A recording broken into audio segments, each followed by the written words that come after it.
If we are to have any hope of peace in this world, we must master the art of forgiveness. The Vedas characterize the modern day and age as being riddled with quarrel and hypocrisy. There are so many stimulants to irritate and offend us. Without forgiveness, these burning stimulants nest in our consciousness and slowly reduce our peace of mind to ashes.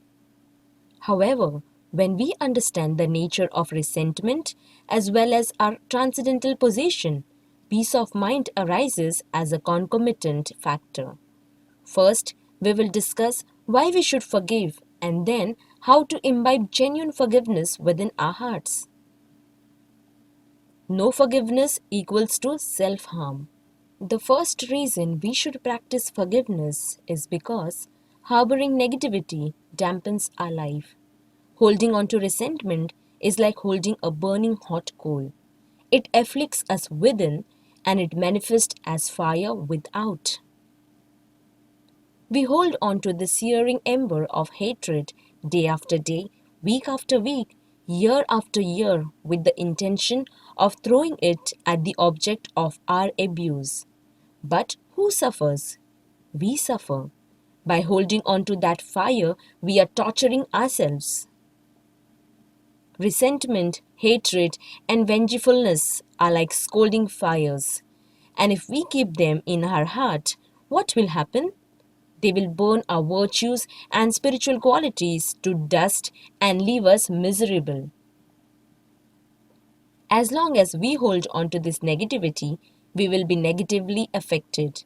But when we learn to forgive and let go of the fire, it can no longer harm us.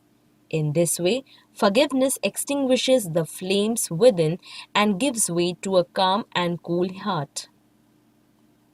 Another reason to forgive is because we don't know why people do what they do. Someone may be innocent but habituated to act immorally due to ignorance. Others may victimize us because they have been victimized in the past. Forgiveness doesn't mean that one's misdeed should go unpunished.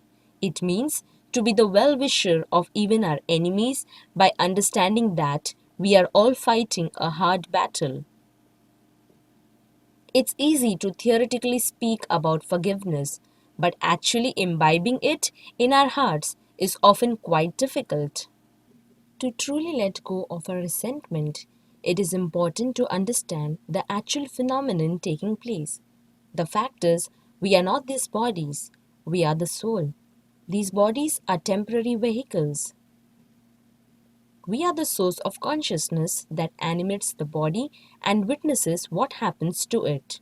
However, when we identify as this body, any physical or verbal harm directed towards it disturbs us.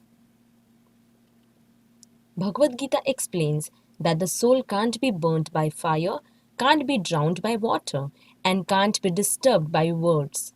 We are that eternal soul. And our purpose in life is to cultivate knowledge and awareness of our true identity. It is simply an illusion, an addiction to an untruth that devastates us upon being challenged in some way. It actually has nothing to do with us. But as conditioned souls, we are habituated to crave enjoyment through this body and mind. Because of this misidentification, anything that interferes with the mind and body's enjoyment causes us terrible pain. The remedy for this disturbance is detachment. Detachment arises naturally upon realizing our true identity. The soul is transcendental to the dualities of this world. Thus, when we think and act from the platform of the soul, we are no longer afflicted by any material circumstance. The soul's nature is to serve unconditionally. By acting from this platform of service to the Supreme Soul, Krishna, we identify less and less with the body and mind. Thus, we are less and less afflicted by the disturbances that arise thereof. To the degree we are aspiring to serve rather than exploit, to that degree we become transcendental to the various inevitable dualities around us. Srila Prabhupada says in Krishna book that one's greatness has to be estimated by one's ability to tolerate provoking situations. And what does it mean to tolerate provoking situations? To maintain a consciousness of forgiveness and compassion. And what is the most effective way to imbibe this consciousness? It's described that in this current day and age, anyone can attain pure transcendental consciousness simply by sincerely chanting the holy names of Lord. Hare Krishna, Krishna Krishna, Hare, Hare Rama, Rama Rama, Hare Hare.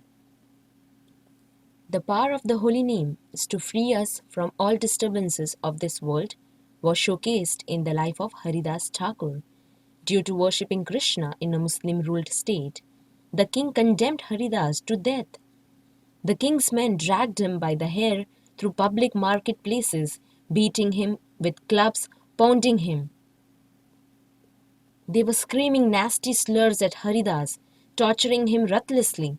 But because Haridas Thakur was deeply taking shelter of the Lord through chanting his names, he was in ecstasy.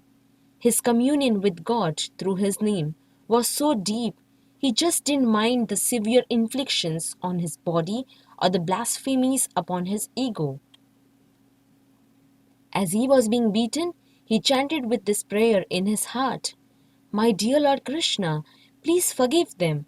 Please forgive all these men who are beating me and trying to kill me. Don't consider their actions as offense. Give them your mercy. Give them your love. That prayer of forgiveness was springing from the core of his heart through all 22 marketplaces of severe blasphemy and beating. Haridas Thakur embodied the principle of true forgiveness. He never blamed anyone for anything that came upon himself. Instead, he saw them as the instruments of his own karma, and he thanked God in every situation for having the opportunity to turn to him. The true essence of forgiveness is to be an instrument of God's forgiveness. Due to realizing his true identity, Haridas Thakur embodied this essence and was able to forgive even the most heinous acts. When forgiveness comes through the knowledge of the soul and the power of God, then that forgiveness has the potency to truly change our hearts and those of others. Srila Prabhupada once said, one's greatness has to be estimated by one's ability to tolerate provoking situations. And what does it mean to tolerate provoking situations? To achieve inner peace, we must change ourselves. It means to maintain the consciousness of forgiveness and compassion, to pray as a well-wisher of everyone, and to view every situation as an opportunity to sincerely take shelter of the mercy of the Lord through remembering Him and chanting His holy names. And simply by sincerely chanting the holy names, we transcend all of the negative forces in this world and attain the supreme everlasting peace of Krishna consciousness. Thank you.